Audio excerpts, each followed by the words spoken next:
Well, the moon's dark silhouette will glide across the face of the sun today. It has already begun, giving most of equatorial Africa a rare view of an annual solar eclipse. Now, unlike its better-known relative, the total solar eclipse, the annular eclipse occurs when the moon does not completely blot out the sun. For viewers on the ground, instead of witnessing a white halo, they'll see red slivers of sunlight shining around the moon's dark silhouette. Now, the best time to view the solar eclipse in South Africa is today. Currently in Johannesburg, the phenomenon started at around 9:30 this morning. Its peak will be just after 11 o'clock, 2 minutes past 11 this morning, and the eclipse will then end at 12:38, just after 12:30 lunchtime today. Similarly, in Cape Town, it started at around 9:43 this morning, and its peak will be at 10:48 if you are in Cape Town. About half an hour, so go out and have a look at it. Just be careful though, and it will end at 11:58 this morning, just 2 minutes before midday in Cape Town. In Durban, the eclipse was started this morning at 9:48. Its peak will be at 11:16 in exactly an hour from now, and it will end at 12:46 p.m. if you're going to have a look at it from Durban. Well, joining us on the line via Skype all the way from the UK now is Professor Don Polaco from the Department of Physics at the University of Warwick. A very good morning to you, Professor. Just explain to us how rare this actually is. Hi, Peter.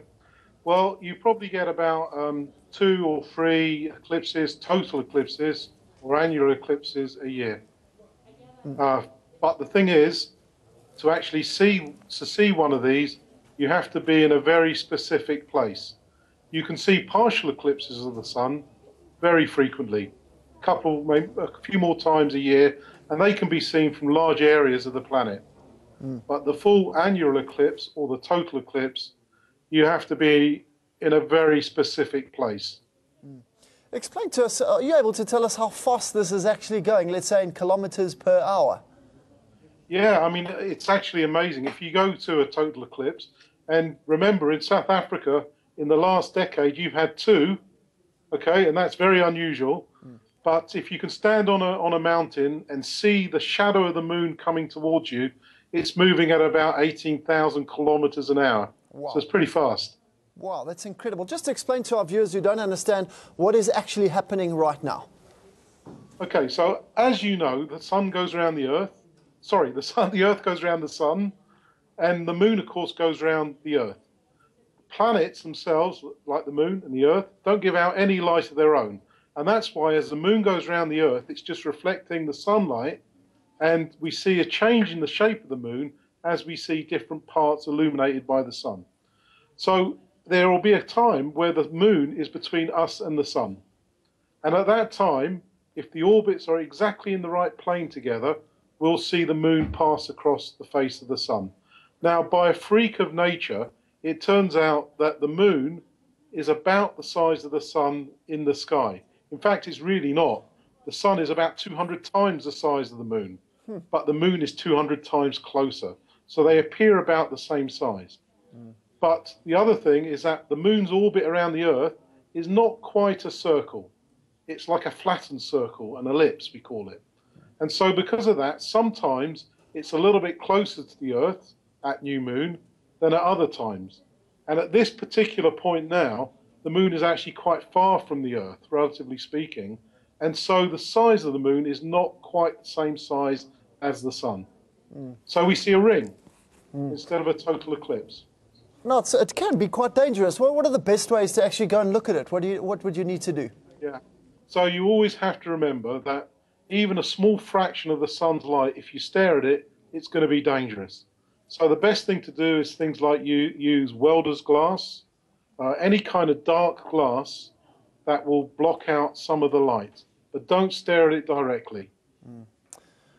And in terms of happening again, when can we expect it to happen again? You say 2 to 3 times a year. Is it at equal intervals, or is it how predictable is it when it will happen again? Well, it's incredibly predictable, and we can predict it many years into the future. But as I said, in the Kruger Park, National Park, over the last decade, there were 2. The next one in South Africa, well, I don't know when it is, but it will be 150 years or something like that from now. Oh, wow. In the UK, we had one in 1999 from the south coast. The next one is in another 100 years. So they're from any particular place, they are rare. And that's because for this alignment to occur, the path of totality, or the path of the annular eclipse, is only a few miles wide, maybe 50 miles wide, but it's thousands of miles long. So if you're along that path, and what you'll find is that people will travel to be along that path, then you'll see the total eclipse or the annular eclipse. If you're not in that path, you'll see a partial eclipse. Well, one last question. We're expecting, obviously, a partial eclipse. I mean, would people on the ground see any noticeable difference in the light? Maybe. I think from Joburg, it's about 50% covered. And of course, as you go from Cape Town, about 25% covered. As you go further north, then you will see a slight change in the light. As you get very near to the eclipse center, then the light takes on a really funny property. It becomes almost silvery. It's incredibly difficult to explain, and people get very emotional when they talk about it. And other things happen as well, which you wouldn't expect. For instance, because the light is now coming from a very specific small part of the sun during the eclipse, then you see much sharper shadows than you would normally. And so if you get the sun's light going through leaves, you can see projections of the funny disk of the sun, if you like, onto the floor. It's very strange. And of course, because of this twilight effect, then animals and other insects and what have you think it's the end of the day, and they go back to the nest. Fascinating. Professor, that's where we're going to have to leave it. So thank you very much. That's absolutely fascinating. Well, if you want to go and have a look at it now, at the time, exactly 21 minutes past 10, you can take a look at that eclipse. It's expected to hit Johannesburg at its fullest, about 50% at 11:02. And these are live pictures of it here right now from Johannesburg, that is. So it just began. It began at about 9:31 in Johannesburg time. So it's been going for exactly an hour now. And as you look at your screen now, the bottom half of the sun will eventually sort of be eclipsed by the moon there. At 11:02, we're expecting it to be about 50%. At Durban, at about 11:16, about 1/3 of the sun will be in the moon shadow there.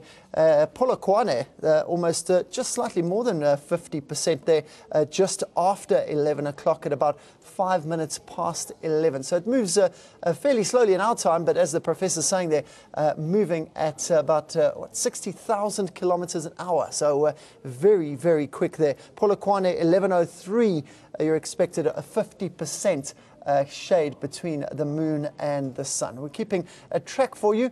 It's pretty slow going now, but in about 45 minutes or so from Johannesburg, we'll bring you that partial solar eclipse there. So fascinating stuff there. These are live pictures of that eclipse from just outside our studios here in Midrand in Johannesburg.